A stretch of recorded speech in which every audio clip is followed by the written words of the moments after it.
mobilize kana tause political convention nairade sidiki hena chauba youth sing mi lising tara hena pulaga ko ching degi so akhoi su purake ching gi tam gi puna youth sing Manipur University panthokliba asigi mami hairiba asina panthokliba youth political convention se masi yamna right time ni yamna achungba khonthang ni haibagi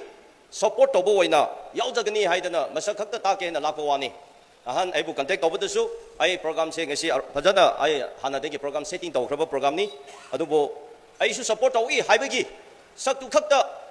utke haibagi namna ai chaksu cha da na lakpani aduna point ani hum khak thamge akhoi mobilize kana tause political convention nairade sidiki hena chauba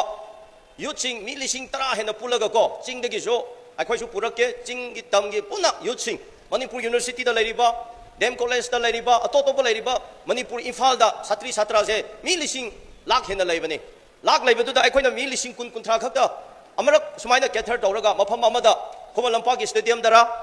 badai da no polo ground dara patana silaga mi lising kunthra ni phuse tilaga amarak asigumba youth political convention se Manipur da mathau tare haibase ai haininge aduga sigumba tawribase si leptadana sumaina khara tawraga dum topa di oiraroi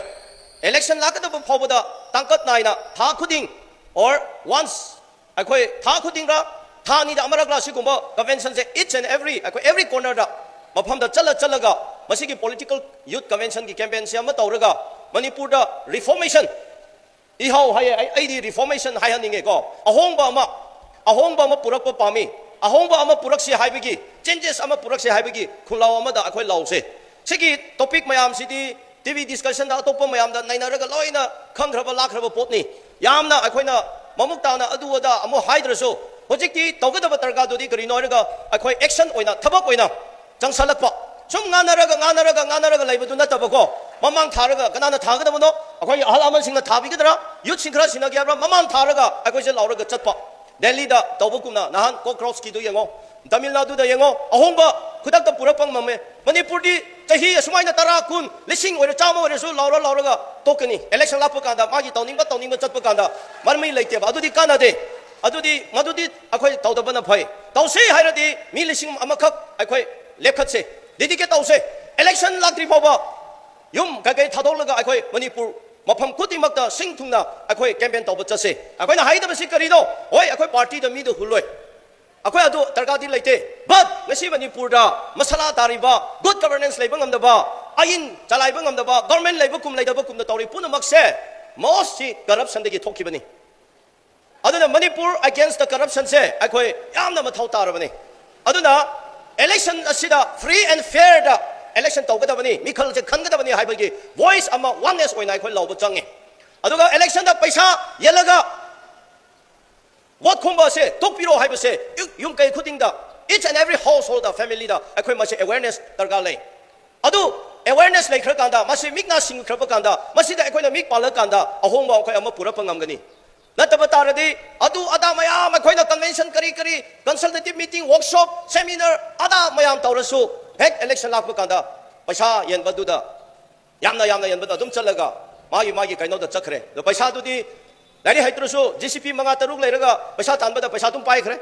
lari karisu haitrosu mi gi Manipur gi chanabi adu ada gi khandaraso contract thika khra tawraga paisa tum pai khre adu di paisa pai ba mina adum lenga ngak leader oiraga leigani hairadi akoi kangkhon chaiba tabani adubu free and fair tawba taradi achumba aphaba akhang ahi singduna adum karaklaga lebak se semlakani aba madu akhoi madugi campaign do aidi chathase haibase haininge yamna ikaibani Manipur si lising taruk tare ki puari le haigani ningtam lamba adugumba ningthauna palamba lebak ni haibani Manipur da India na Manipur da sumaina kainogi tangkhibani force agreement merger agreement tawraga haina history mayam dingangaga lecture tawraga mayam di thoyaba but ngasi di yamna ikaibadi Mizoram state piglabado kari tawri Mizoram gi hairiba regional concept party leader aphaba putholaga ngasi phawbada mapangi center gi party na rule tawdeaba matam yam kuina laayaba se Nagaland da adu adar so Nagaland da center gi party na pandeaba moi di center na haiba da chatteaba Meghalaya gi mina dum phajana semkalaga center na haiba da chatteaba Manipur ga Assam di kari tawe center na haiba da chaleaba Center na hai ba chale aduna North East di Manipur ga Assam se important ne ba asi ani sina sothaba downfall torak ko degi ngasi akhoi da kangkhon chaire akhoi se taibami na tabra su khangre asai medam na di kaino phajaba di hai bi social media da adu da haina adu gumbal le hai adu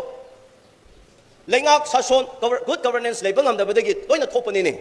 leiba taradi adu ngamda taradi thopa tabani ne hojekti ipai aigi ipa government na ima ipa si leitarabani na kana da wakaluni toro madu pharo madu toro hairu phadre tawdre adu di social media da thakala mi uhaning bane ba natra culprit sindu khuta ka phara taradi kana no thakakani mi taruk kisi ngaran mok hoje ki rims ki genus ki mok ta thamli base april ki may ki tang taram thoi da phaki bani ne may ki tang taram thoi da phabadu ngaran na tang 11 da tarada asibudu phangmani ne masi taram bal lengak no yam ikai dro adu ri mi di social media da thakat pata abne adu na wakat puse mayam na adu lo le ada le haina wakat lasu 로두기 무뚱이나 액 도비락더래요. 도비락더라면나 마시 강수노 아이 강한 게 아니라 하이버네요. 신이 아드나 프로모션도수 마기 서비스 룰 레벨도 좀더 떠오더래. any file process 레벨도 마기 룰 레벨도 좀더 떠오더래. 후란베기 갖다 떠오락버되기 소셜 미디어에 강칼락버네요. 마시디게 아까 영티나락버네요. 오늘 막도 이마이파 레이터버기 말함나 오이버네요. 아도 이마이파이세 아까 government이네요. 아드나 아파버 government 아마 아까 탐바 하이버시디 땅아이 파테 마시 탐방감들이 파버 레박데 산티 라웨 농시나버 라웨 분부 순간가 뭐에 아도 가나나 government good governance 보라가다 봐 아파버 미훗 리더 아까 강방감까다 ngasi Manipur다디 영어 나갈랜드 니피리오 마 스테이트 탐바 야음나 저통을 링나 동 강라가 타박 떠올래 메칼리아다 공락 사마 India the figure way. Mizoram the Hujik chief minister. Okay, Manipuri gadai. Kana lege Manipuri. Si hairadi was ayaurani. Hanging day. Ayaurani aba ina hairadi go. Horeng nungdang ay ngon the police ka pabalak ni aiba. Ado hanging day. Aduna mayam uribani aduna youth mayam pun salaga. Ay political party sem se hairasu mayam yapamani sem darasu ay no hongan ba kada bade.